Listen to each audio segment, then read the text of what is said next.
Hi, everyone. This is Hillary Topper here for We Are Triathletes.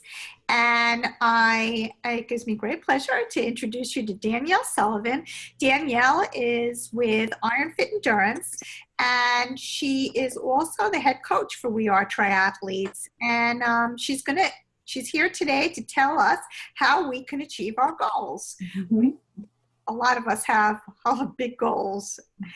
So without further ado, welcome, Danielle. Why don't you tell us a little bit about your background, Okay.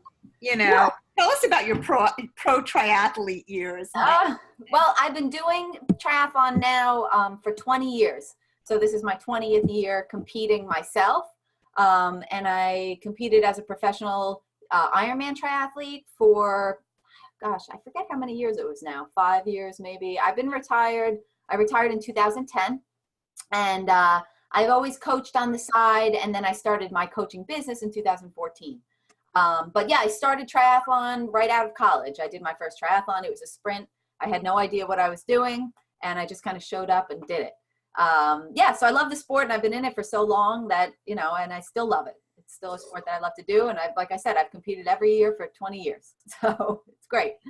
So with your coaching business, right, do you only work with elite athletes, or do you work with a variety of athletes? Yeah, the gamut. I mean, I've worked with elite athletes, but I have to say most of the people I work with are somewhere in the middle, like beginner to somewhat of experience, maybe years of experience under their belt, but the majority of athletes are not elite, and I've worked with a few elite athletes, but most of my athletes are beginner or, kind of like the medium level. So let's talk about the beginner. Okay. Maybe somebody, like myself, who, started running a couple of years back and decided that I wanted to go try out a triathlon. What do I need to do to get started? Yeah, you actually did it right. And a lot of people don't know what they have to do to get started. I know when I went to that running group that you run with, a lot of those girls were interested, but maybe intimidated, because it is intimidating because there's the swimming portion, which can be really scary to people, and, a bike, biking and then running. So the first thing you should do if you're not a swimmer, if you do not have a swimming background, is get swimming lessons. If you just invest in some swimming lessons, that makes a big difference. I've taught people how to swim, and now they're doing Ironman races. And I know you went to Brian Crute of Open Water Swim, and he does great swim lessons. And but investing the money and finding someone who's good at swim lessons will, just make a huge difference, because you'll learn the technique. And then from there, if you don't want to continue, or if you want to do it on your own, at least the basic technique of swimming. And that's the number one thing. And you have to agree with that, because I know you weren't a swimmer and now you are. Absolutely. And, I think the other thing that I want to ask you about, so you go and you get swim lessons, which I did, right? But what is this master swim thing, that everybody gets involved in? I think that's something that comes up, and, it sounds like it's like an advanced group or something, Yeah, most people, if you're a swimmer, like I was in college, you do a master swim team, right? And you swim with people, and it's great. But I find that most people that do not come from a competitive swim background are really intimidated by it. But basically, a master's program is this. It has a coach on deck coaching the group, and you'll have anyone from ex-collegiate swimmers down to very beginners. There's usually 6 lanes in a pool. The 6th lane or the first lane will be the fastest people, and the last lane will be the slower people. And so I try and tell people not to be intimidated, because it's so great to swim with a group, because you get pushed, and you also have a coach on deck leading the group, and it's just so great. But again, most people are intimidated to do it, but really in reality, there's all levels there. So I really, really think a master's group is just super beneficial. So you start with this master's group and you learn how to swim, but then most of these triathlons are in the open water. So how do you make that transition to the open water? There are scary things in that water. Yeah, I know. That's so true. And it's totally different. You could first find a pool triathlon, like, Event Power does the mini Mighty Man pool triathlon in April, and that's a great way to get started. But yeah, you'll most likely, if you're going to do triathlons, you're going to be in the open water, a lake. You know, maybe you're not someone who wants to go in the ocean, so pick a lake swim, because a lake swim is a little less intimidating for most than the ocean. You don't get as many waves and currents. So if you're someone that's a little nervous, but I also would make sure that you get in some open water swimming with a group, not by yourself, or, you know, make sure that you're going somewhere lifeguards are. But again, Brian Crude of Open Water Swim does a group every Saturday, and like you do, you join him every Wednesday night. Then you have lifeguards out there, you have someone helping you, you have other people around. So you have to get the practice in, but that takes some, you know, getting used to for some. I know it is a little intimidating, but you know, you get in there, you do it, and you feel good about yourself. Absolutely. The other thing I want to ask you about for the beginner is, you know, do you need to like go out and buy all this expensive equipment? I mean, does it really make a difference? Yeah, so triathlon, I always say, and even for someone like myself who's been in the sport for 20 years, it's an endless money pit. You can spend endless amounts of money. But if you are just looking to get in and do the basic, you know, beginner sprint triathlon, no, don't buy all the expensive equipment. First, do a couple of them and see if you like it. So get a bike. You need a bike. You should get a wetsuit. Wetsuit's important. Run shoes, you know, and do a sprint triathlon. If it's something you love, then kind of prioritize and see what you might want to get next. Maybe you want to upgrade your bike, or, you know, maybe you want to get a coach, or maybe you want a power meter. You know, you kind of go, as you get into it more, you'll find more and more things you might want to invest your money in. But I would first say, no, do not buy all these expensive things first. First, do the race, see if it's something you like. You know, basic bike, shoes, and a wetsuit. Awesome. Yeah. All right. So now you're a beginner, right? And you do your first sprint and you'll love it, right? And you decide that you want to go to an Olympic, and, you know, when is it that you'll know that you're ready for a 70.3 after that Olympic? Well, I mean, there are some people that jump right into 70.3 for the first time, or do an Ironman for the first time. It's not something I recommend. I personally, even for myself, I did sprints, and then I moved on to Olympic, and then I did halves, and then I did a full. Not to say that everyone has to do that. It's just my recommendation. I think you should get some sprints under your belt. But yeah, I think once you have a few sprints under your belt, and you feel like, you know, you got that down, and you want the next challenge, then it's time to move up to an Olympic distance. And I would say, you know, get a few Olympic distances under your belt, and then you'll kind of get the idea of what the training's like, because the training's a big part of it. You know, it's a lot to train for a 70.3. So if you feel like, okay, this is doable in my life, I can, you know, maybe sit down with your coach or read some books and find out what it takes to train for a half. If it's something that's doable in your life, then you can move on to that. And same goes with an Ironman, you know, but you have to be realistic about the training. What I find is the sign up for these races is super exciting and fun, and almost like, you know, your friend does it, so then you sign up, you're both really excited. But the reality of the training is something I really try and hit home with people, because you really need to know what you're getting into, you know, before you sign up. And, you know, if you decide that you want to do one of these, you know, Ironman or 70.3 events, you know, do you allocate your life to that, or do you actually have like an outside life on top of it?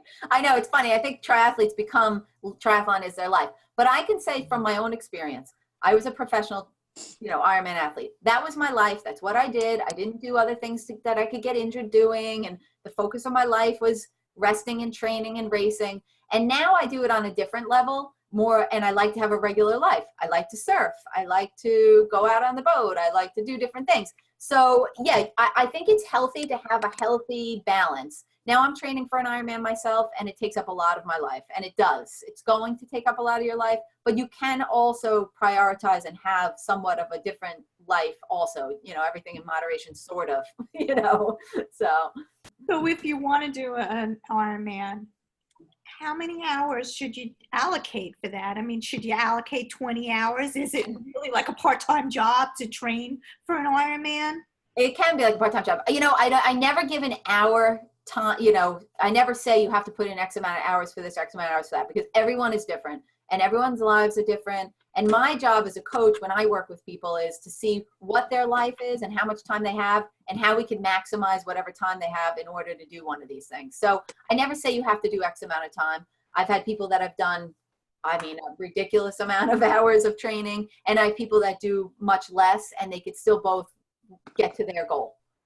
So. Do you think that it has to do with athletic ability? You know, I mean, so if you are more athletic, you can train less than somebody who's not really athletic?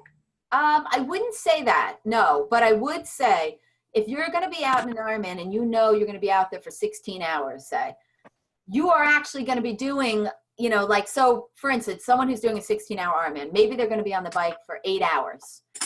When they're out doing a 100-mile ride, it's going to be a longer day than for me, per se. I'll be out maybe for 5 hours on the bike where they're going to be out for 8 hours. So you do have to wrap your mind around that. If you're going to do it and it's going to take you a long time, you have to know that you have to get some of the long training in, and it's going to take a long time. So, you know. How much long training is there? I mean, is it, you know, is it like, you know, 3-4 times, or is there, you know, some type of a process when you're doing an event like this? Yeah, it's definitely a process. You really want to start early and get a good base of swim, bike, running. And then I always say like those last 12 weeks before Ironman are the real Ironman, like the really heavy focused Ironman training. So 12 weeks, it's a long time. And that's where most weekends you're doing a long bike with a run off the bike, and you're doing a long run. So you're putting in a lot of hours, and you're trying to train during the week too, juggling a job and everything else. And, so yeah, those last 12 weeks are the real big focus there, portion of it. Yeah, it'd be nice if we could just do this and not work, right? Yeah, exactly. Okay, so let's talk a little bit. I want to shift a little bit to, you know, transitions, okay? Because I think that when, you know, and maybe you can kind of explain that to the beginners, you know, like how it works, you know, with the swim, D1, you know, etc. And then for the more experienced people, if you can talk a little bit about how to get faster in transitions, because I find, I mean, for me, like I found myself that kills me. Okay, I'm slowing everything else, and then the transitions are really slow, so that kills you. Yeah, and it's free speed. I mean, it's free time off your race, basically. But so for me personally, I say keep it simple. I find nowadays, especially, you know, people have their compression socks they're putting on. They might put powder on their feet. They might, you know, I don't know, have different rituals that put gloves on for the bike, and, you know, whatever the case may be. The more you have to do, the longer it's going to be. So for me, I say keep it simple. Practice too. Set up transition at your house and do it. Remember we did that one time at Kobe? You know, set up an area so that you have it down, and you know, like I know for myself anyway, like getting out of the water, I'm running to transition. I'm thinking about what I want to do. Okay, I want to put my helmet on and my sunglasses. I want to put my bike shoes on, and, you know, whatever the small steps you have to do, you think about that as you're going to do it. But also, I personally think keep it simple. Now, I've heard people in Ironman who brush their teeth before they go on the run, and who, you know, whatever, they do some different things, and it does all add up. It takes a long time. So if you're looking to optimize your time in transition, keep it simple, and you know, practice. I think I lost your. Yeah, you're here. Oh, yeah, there you are. Yeah. So, okay. So going back to the transitions, can you just, you know, explain that to the beginner, like how it works with? Yeah. So beginner, and it's so funny because I remember my first triathlon. I was 21 years old. I was just graduated college, and I showed up to a race, and I was like, well, what do? I have no idea what I'm doing. So I watched other people, but basically the basics are you're going to have an area where you rack your bike. You put your bike on basically a little rack, and you have a little spot that you can put your stuff. And you want to put it in the order that you need it. So you're going to swim first. You're going to have your cap, goggles, and wetsuit with you. You're going to get out of the swim. You're going to take off your wetsuit at that little spot. And you're going to put on your bike shoes and your helmet and your sunglasses. That's it. You go off on the bike. You come back from the bike. you take off your bike stuff, you put on your run shoes, maybe your visor and your race belt, and you go off and run. It's that simple. And if you keep it that simple, it's pretty quick, you know. But again, the more you add, the longer it gets. And so what about like the wetsuit? Okay. So, you know, for me, you know, not only does it take a long time to put it on, but to put it off, like pulling that thing off takes a long time. At what point are you pulling it off? Are you pulling it off at the time that you're exiting the water? So as you're exiting the water, the best thing to do is take off the top, right? So unzip it as you're running to transition, take off the arms. If you have a full sleeve, just pull it down, pull it to your waist. So you're running with the wetsuit on the bottom half and the top half is off. You get to your bike and that's when you take off the bottom half, basically. And that's usually the easiest to do it, unless you're an Ironman. If you're in an Ironman, they have wetsuit strippers. So you get out of the water, you lay on the ground, like you take the top off, you lay on the ground, they pull it off your legs, and you run to transition within your arms, which is nice. Yeah, it's nice. Too bad they don't do that in sprints. All right, so let's talk a little bit about, you know, I know that Mike had talked a little bit about power meters and, you know, heart rate. I mean, how should you be training with the bike? I mean, does it make sense to use do you need a power meter, number one? Okay. Or is it fine to just use the heart rate monitor? So do you need a power meter? No. I personally think it's the best way to train on the bike. I personally have trained with power since 2003, and I love to coach people with power. And the reasons are this: one, they see improvements. Two, power is, you know, there's no fluctuation in power like there is in heart rate. You know, like on its given day, say you're supposed to put out 200 watts and you're pushing as hard as you can and you can't push 150 watts, you know it's time to give that day a break and recover. Also, it's almost like cheating in the long races. If you are using the power meter properly, you know exactly what zone you want to ride in that race so that you could run off the bike. So to me, it's like endlessly helpful. Do you need one? No. You could go out and ride your bike and you could go by perceived exertion, like push a 7 out of 10 or a 5 out of 10. And you could use heart rate and stay in a certain zone. But to me, the best way to train is with power. But if you have a power meter and you don't know how to use it, it's useless. It's just numbers. And so I would say if you're going to get a power meter, either invest the time to learn how to use it, which, you know, there are books out there, or work with someone who knows how to use it. And to me, you know, you have to be with someone who knows how to use a power meter if you're going to use power. Yeah, you know, what's interesting, excuse me, about power meters is that you just look at the power. Mm-hmm. I'm choking over here. I'm choking over the question. I talk while you choke. Excuse me. So anyway, you just look at the power. What about the cadence? Shouldn't your cadence be at 90 or above or 85 and above? So it's so funny because I was talking about cadence with another athlete of mine recently. And I will go against what most everyone will tell you, which is no, you do not have to be at 90 and above. That's something that kind of popped up after Lance Armstrong started doing a really high cadence in the Tour de France. High cadence is, for a triathlete, not necessarily the best thing.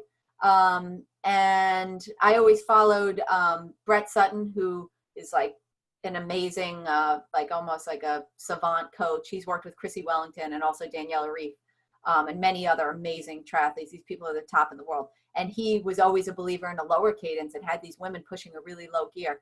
And in fact, I personally push a low gear, and I have a great article by him, but anyway, it's been found lower gear, especially in Ironman, in the 70 range is actually better.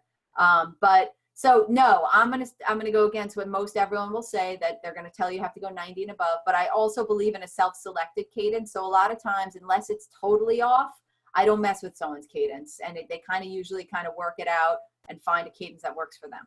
So, but that could be a debated topic for an hour or 2 hours. So. Absolutely. You know, you talk to people and they say, oh, you're only going, you know, 65, 70 or something like that. But, you know, your power may be like 100, whatever, 150 or whatever it is.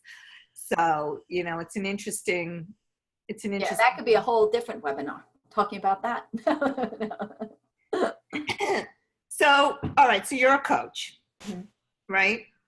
I mean, this may be like a biased question, but do you think that everybody needs a coach?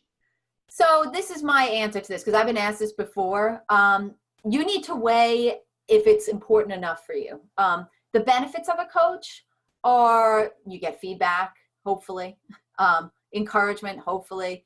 You're told maybe if you're doing something improperly and given tips, and your plan is organized in a way that makes sense, and it's not just random, and hopefully the person can kind of design it according to your life. And that's the benefits of a coach. But do you absolutely have to have one? No, you could get a book and read a book and figure out your own plan. And if you're someone who can do that, that's fantastic. I know for myself, and I've been in this sport for 20 years, last year I coached myself. I found it very difficult. I found it difficult to lay out a plan for myself ahead of time like I do for my athletes. And I found that I missed feedback. So for me personally, I think having a coach is great. And I went back to having a coach this year for that reason. But again, if you're going to invest the time and you're going to learn it and lay out a plan for yourself that makes sense, and you're going to be honest and you're going to push yourself, then you can do it without, definitely. What do you think like about these virtual coaches? I mean, there's so many, like Training Peaks have them, you know, Yeah. they're all over the place. I mean, you know, the coach could be anywhere. Yep. What do you think about that? Is it better or does it make a difference? Are you talking about like someone from far away, or like a plan that you just get on the computer that's just computer? Well, both. I mean, Okay. so you either like the plan that you get from on the computer, or if you do like one of these virtual coaches who maybe, you know, they're, you know, in a different state. Yep. So I coach some people in a different state, and that's fine and that works. But it depends again. Now, me personally, I've had a coach that I lived near, and I've also had coaches far away, big name coaches from far away. I mean, guys that are very high up in the sport. For me personally, it was better for me to see the person I coached with. I just liked that. Sometimes I did rides with them, and whatever the case may be, it just kind of, I felt like they knew me a little bit better. But no, you don't need that. I mean, you can do a virtual coach. I coach people in different states, and you know, they get feedback, and you know, we could talk on the phone if need be and stuff like that. But so it kind of depends what you're looking for. So what I found even with my coaching business is it's kind of also morphed into a lot of group stuff. Like the people will get together as groups. And so if you're looking for that, you might want a more local coach, or if you want to meet your coach and say, can we meet and work on my swim? Then you definitely want someone closer by, of course. So this year is almost over. I hate to say it, but Yeah. anyway, but how do you plan going forward? Should you plan now for next year? You know, should you wait until the actual season's over and then make a decision about next year? Well, it kind of depends. Well, first of all, if you're doing the long stuff, they fill up quickly, right? So kind of unfortunately, you have to plan that far ahead. But you know, I always say if you're someone who's new, yeah, you should pick a race so that you have that race and you sign up for it and you know that's your goal, right? Otherwise, you're just kind of going off and it's kind of like not that organized and not that focused. But as far as right now planning ahead, it depends. Like, again, if you're going to do an Ironman, you kind of do have to plan ahead. You want to be able to sign up for it, and you have to have enough time. You don't want to get closed out. If you're just doing some sprints, I still would look maybe towards the end of the season, you know, in the fall, pick out a couple of races. But I do suggest that, like, not just saying, okay, I'm going to do a triathlon next year. No, pick which races you're going to do, sign up for them, and then and then you have a goal. So. Yeah, that's great advice. I mean, I think that just helps you focus on what your goal should be for the following year, you know. Totally. Makes it more real. Absolutely. I'm going to open this up to see if anybody has any questions who are online at this point.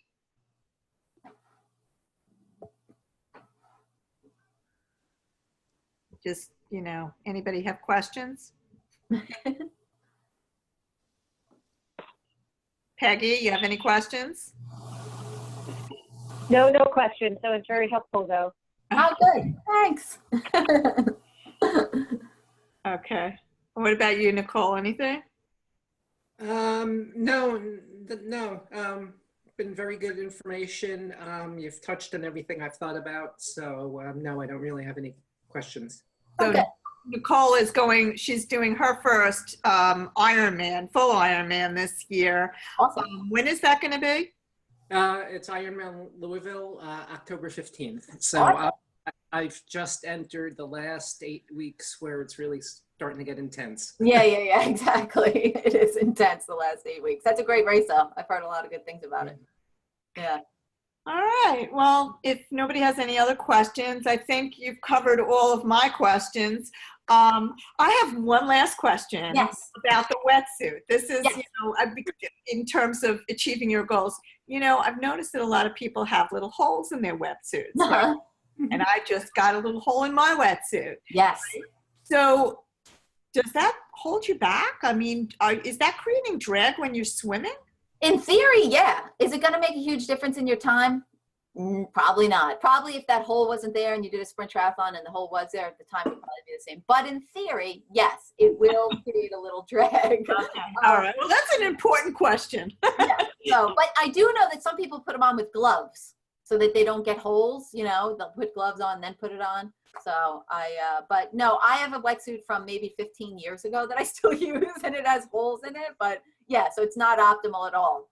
So if you want to be as fast as you can, no holes. It does create drag. I was going to say that small holes become big holes. So Yeah, exactly. get things repaired as soon as possible. There's glue you can buy and just fix them up. Yeah. It's an investment, and you don't want to throw your money away. I had just bought like a patching kit and I put it on, but the patch fell off the other day when I was swimming. So I was like, oh, I guess I did this wrong. Yeah. That's funny. Talk about achieving your goals. All right. Anyway, without further ado, thank you so much, Danielle, for joining us today. Thank you all for signing in to We Are Triathletes, and thank you for being part of the team. And if you want more information from Danielle, you could write on the Facebook page. You can email her, or you can contact her. Why don't you give your contact information? My website is ironfitendurance.com. My email is ironfitendurance@gmail.com. So you could email me, you could contact me through my website. So either works. Awesome. Well, thank you so much. And without that, I'm going to end this meeting. Thank you.